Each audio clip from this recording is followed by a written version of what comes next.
Very much for being here with us today. This is a very timely discussion as peace negotiations have place right now in Saudi Arabia between Ukrainians and Americans. And this is a very timely discussion about the situation in Ukraine and your perspective about Europe's role and what is currently happening. So as we are here in France today, my first question is regarding how do you see France now? Estonia rightly claims to have understood the Russian threat before others in Europe. Could we say that France understood before others what the over-reliance on America could pose as threat? And what would it be your advice for France on how to leave this Estonian moment? Yeah, thank you very much for receiving me here. First of all, I would like to thank French people, because maybe not everybody knows that we have French troops in Estonia since 2017. I was defense minister at the time when we negotiated the command lines and conditions. And the most important message is for us as well from France that France has decided to locate these troops permanently. So these are troops which are ready to act in the first second. And coming to your question is that we know already years that Russia is a threat, Russia will be a threat, and also Russia is able to commit as well the war, the full-scale military aggression. And unfortunately it started already 2008 in Georgia. We didn't do anything in Europe about that, and then 2014 was continued in Ukraine. We didn't do anything, and now we have already like 3 years full-scale war in the middle of Europe in Ukraine. You mentioned the peace talks. I think that the most of all Ukraine people, they want to have a peace, but the question is in what conditions this peace will come. And what we see right now is that new President Trump is pushing heavily, not actually Putin, but Zelensky to start peace negotiations. And of course, Trump needs the quick solution because he has promised it before the election and after elections. And why he's pushing Ukraine so heavily is that Putin has no reason to have a peace right now. But in the last couple of weeks, we see more aggressive behavior on the battlefield against the civilian targets, against energy infrastructure. So somehow I can say as well that we warned as well Trump that it may be a wrong step, wrong start, that you put from the table down many aspects as a full membership of NATO and sanctions for Russia and so on, and start talks. Our main concern is that Putin is not after Ukraine only. Putin has announced already 2007 in Munich Security Conference his plan, and no one took it at this time very seriously. The plan is to eliminate the root causes, and the root causes are not about Ukraine and territories. It's about collapse of Soviet Union. It's about NATO enlargement. It's about Russian influence. It's about less NATO pushback to 1997 positions. It means that Finland, Sweden, Estonia, Latvia, Lithuania, Poland, Romania, Hungary, some other countries will be out from the NATO umbrella. And this is something which is we cannot allow to happen. So there are talks not about Ukraine, there are talks about us. So one thing I really appreciate that France has taken the lead.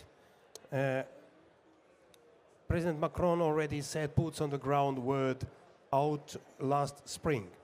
And you know there was many discussions, but no one wanted to be involved in the meeting. But what we do now, we need to increase our military support to Ukraine, our political support to Ukraine. We need to increase our financial support to Ukraine to replace US support, which has paused, or maybe it will be cut forever, to let Ukraine fight if the conditions are not fitting. Let's see what is going to happen. But one more initiative I wanted to mention from France, which is very appreciated from Estonian side is the question about the nuclear deterrence. Just a couple of days ago, the President Macron said that France is ready to discuss whether if US nuclear deterrence is not guaranteed, the France can replace it or add for the NATO members. And I can say you that the people in Estonia, we are not in panic. We are in cool mood because we always know that the bad things coming from East already hundreds of years. But I was in a shop buying goods for my children, and first time ever, like people coming to me and say that, I know that you go to France and say to Macron that we really do appreciate this initiative. So people are taking seriously the France initiative and the leadership. But happily, we have as well Germany with a new mandate as a new Chancellor Merz has announced lots of investments to defense capabilities. We have UK, Poland, and many other countries in Europe. I think that the wake-up calls times are over. We are woken up, and we need to act right now. You said that what is important is for Europe to continue to support Ukraine, but can Europe replace the US assistance? And can it support it to continue fighting against Russia without the US? By money-wise, we have all the money in the world. We are the richest continent in the world, so Europe has money. And Europe has as well Russian frozen assets, close to 300 billion euros. We need to decide to use these assets to support Ukraine, and I think that on the economical level we can do it. We can replace US if there is a need for that. But the question is about the military. We are talking about the intelligence information. We are talking about the enabling. We are talking about as well the logistics and some very specific capabilities on military level. It can be a cap as well. But it is sure that Ukraine is able to fight months or even full this year. But of course, without US support, it will be very, very difficult. That's the reason I think as well that during we have this discussion here, there is a meeting somewhere where the US and Ukraine are discussing about the peace conditions. But we need to understand that if there will be a ceasefire, it must be the start of the real peace. We never recognize the change of territories by military force. The territorial integrity question is still there. The second thing is that we need to give Ukraine the working security guarantees. And they're not just cannot be just written something on a paper. We did it in Minsk with Minsk agreements already 2015, and they didn't work because Putin has another plan. He will continue. Now my question is whether we are able to form the coalition of the will and also be able to add the military presence as a security guarantee to Ukraine, which must be the real deterrence for Ukraine, for Russia as well. And hopefully and happily these discussions are already on. Today as well we are discussing here that at the same time we have the different chiefs of the military gathering in Paris asked from President Macron to talk about what can we really do on military level as well. So, simple ask your question, the answer is that yes, we can do more, we can replace, but actually we can find as well the ways that the US must back up the support or the military security guarantees. So I do hope that this kind of transatlantic bond is really working. But the truth is, we must do more. We must take responsibility as Europe. You mentioned the frozen assets. Do you see moving at European level in that direction? And what are the main obstacles to go there? And do you see a risk for the euro in sizing the Russian frozen assets? We started pushing the use of frozen assets of Russia already 2 years ago. And I'm honest, no one wanted to talk about that. But for now, we use already the profits of the frozen assets, and Europe has delivered already 3 billion euros. As well, we use the frozen assets profits to guarantee the $50 billion worth aid or the loan for Ukraine, together with the G7 countries. It's European Union, US, Japan, Canada, UK, and some others. And this is something we're delivering during this year. But it's not enough. So now we need to seize the real part of the frozen assets. It's like the Russian central bank assets. And we can do it, yes. There is no legal reasons why cannot we do it. But this is like political decisions, and there is a hesitation. Of course, most of these assets, like 210 billion, is located to Belgium. So we need to assure that whatever happens in different courts internationally, that if there will be the claim that we did something wrong, then we will back up it. Belgium cannot be alone. But I see as well hesitation in the meaning of using these frozen assets, because there's still some kind of hope that business as usual with Russia will come back. But we need to understand that it's harder to explain to our taxpayers why we use their money instead of the aggressor money what we have.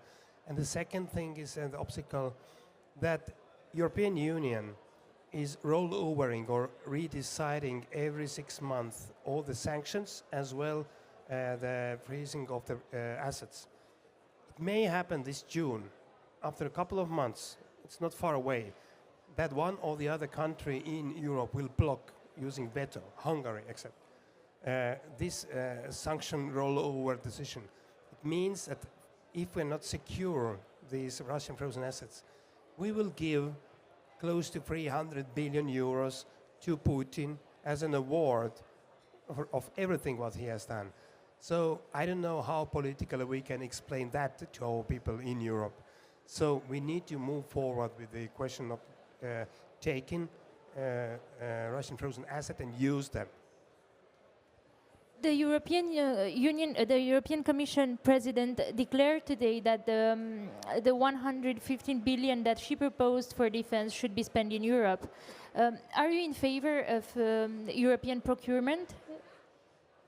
Yes, of course. Last Thursday was a very important day in Europe because our leaders gathered and decided many important decisions. One was the first, that actually there will be the change of the rules for the member state balance, the state budget balance. So it means as well that member states can actually take the loans or to go out from the balance conditions and invest heavily more to defense. Estonia is going to invest 5% of defense for the next or the next year. As well, Latvia, Lithuania, Poland is doing already 4.8%, and I do expect that many other nations in Europe is paying more. In that position, Donald Trump is right. As well, many former presidents of Europe is paying not too much. We need to invest more heavily because this is out of balance. The US is covering most of our expense. So, and about your question about 150 billion, of course, if the European money, first of all, we need to invest it to European defense industry. And we need to wake up as well the defense industries by giving the long-term commitments and agreements and conditions. It's not only like once. The defense industry has a question that, okay, if we start to increase our capabilities of production, we need to have a long-term commitments. So this is the only way that we're going to fund it additionally from the member states, from the European Commission or European Union budget. So it is just a start. 150 billion is not enough. We are talking about gaps for the next couple of years, like 500 billion. So I do expect as well that we can find a way how can we release the defense bonds or find as well the opportunity to use the European budget money for the next period. So, but it's a good step. It's a really clear and good step for the beginning. How do you see the balance between meeting short-term needs in terms of what countries must buy and long-term requirements for creating a European industrial base? I didn't understand the question exactly. What is the balance between How, the long- yeah, yes, should member states buy now whatever they find on the market and afterwards be concerned about the European industrial base, or should we already design a strategy? Yeah, it's a good question, but the answer is easy. We have agreed 1.5 years ago in Vilnius the new defense plans for our region and Europe as well. So, and Tsahkna has listed the real capabilities what we need. This is a new concept in the meaning for our region as well, that we react from the first second and we don't let enemy into our territories. So it needs as well the new level of capabilities in our region, long-range capabilities to Russia, if there is a need for that. Also, we need to follow the innovation what we have. We have been very close, and we have been in Ukraine with our defense industry as well, to experience the innovation what they have made about the drones, about the different innovative aspects on defense capabilities. But you know, development is so quick and we are so slow that if we make our traditional plans and we put money there, it takes years when we prepare the procurements, and it takes years when we finally get something, then actually maybe we don't need actually these solutions anymore. So now the answer for your question is that first of all, the military people need to say exactly what we need, because we don't need to spend all the money just to buy whatever we can, because it's there. Because finally, if there is a need, we need to use it on a complex level. But we know exactly what we need. And the second question is we need to focus on innovation as well. Maybe we can replace some solutions which are more efficient, more innovative, more cheaper even. And we need to and as well understand the way how Russia is waging the war. It is not anymore maybe the traditional way we have looked at it. It's totally different. So it's a complex question, but I ask as well that not just to go and spend everything what we have and grab together what we have, but we need to follow the concept on military level. And the second thing is that we must be autonomous, in the meaning that we need to have political capability as well. You use everything what we buy. So it's not easy task, you know very well. It's the right place to talk about this. Many people, generals, colonels, experts are here. That the case is not to spend the GDP money. The case is actually to prepare to buy things which we can use as a systematic power if there will be a threat. Many are saying that this increased cooperation in defense, it's not possible with 27 member states. And you mentioned the possibility of a country opposing sanctions in a few months. Do you think that countries should try to form other formats, perhaps the cooperation between the willing who are ready to go into more advanced cooperation, or should we keep the 27 member states around the table for defense cooperation? If we're talking about defense in Europe, NATO is the most efficient, most powerful organization. We have invested altogether like 70 years of experience there. Estonia is a member of NATO already more than 20 years. This is not a theoretical question. I think if you talk to the military people, they know exactly that it takes time to make plans, to increase the capabilities, to exercise together, to have command lines, to work, put together like the space and the air and the land and the cyber, and you know, this is more complicated. That sometimes politicians are just having these kind of discussions that, okay, we don't like NATO, we don't know whether it works or not, let's do something new. It takes decades. So NATO is a frame about defense. Now in Europe, 27 countries, of course, we cannot find the consensus on many aspects, but we can form, as you said as well, the different coalitions of the will. And I see as well that it is going towards that way. But we have like the NATO frame backing it up. As well, we need to invest and we need to bring and keep the US around the table, because whatever we talk about our autonomy of defense capabilities in Europe, US is the most powerful military force, and as well politically, they are interested about Europe's security. So it will be probably a combination. We cannot allow that one country or the second country, as Hungary or whoever, just blocking everything in Europe. No. We need to find a ways as well inside the European Union as we convince them or we kick them out on the political, Article 7 is already introduced. So, but you're right, this is complicated matter because EU is not ready to have a common positions in what we need to have about the consensus. But we need to remind as well that 4 years ago, European Union dealt mainly with trade, with agricultural support, all these kind of things. And now we are facing the most important topic. This is defense. It's something new for European Union as an organization. And the most important is to find a ways how we can invest money to defense. And the other part is NATO frame and also the will, the coalition of the will. You mentioned that NATO is the relevant scale for defense, but President Trump suggested last week that NATO members would not come to the aid of the US in case of an attack. How would you respond? We need to invest more, and not because of Trump, but because of reality. And this is not, it's not anything new. Many other previous US presidents, they have said more polite ways the same things, that we need as Europe to invest more heavily because this is out of balance. Just President Trump is doing in very brutal ways. Trump has never questioned the membership of NATO for US or commitment to the Baltic states and so on. It's not a question.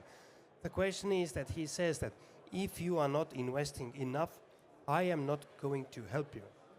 So, of course, it makes our position weaker, but we need to understand that that's the truth. We need to invest more heavily. We had to do it already like more than 10 years ago, but now it's the last time.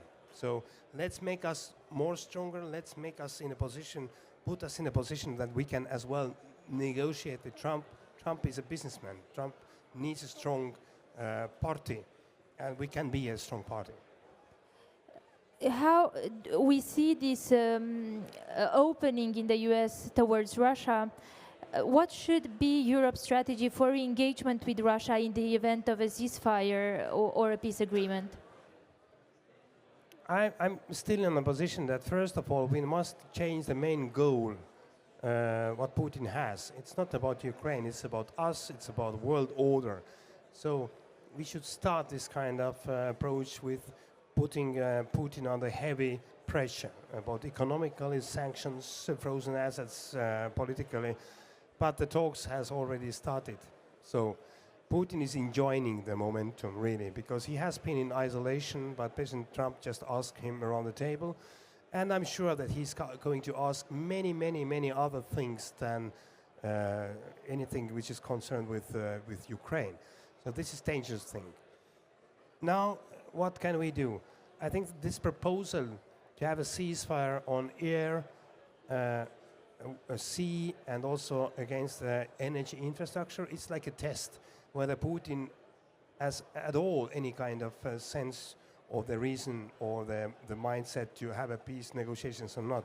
So this is a good test. But I doubt on that. We see and we witnessed even last night heavy bombing against the civilian infrastructure, and also, of course, in Kursk region there's a very active behavior and all over the front. So it's not balanced pressure for Ukraine to ask them to ceasefire and let Putin just kill the Ukrainians. So it's a very complicated situation. So I think that ceasefire would be a good test if Putin is ready to negotiate, but it's not the solution.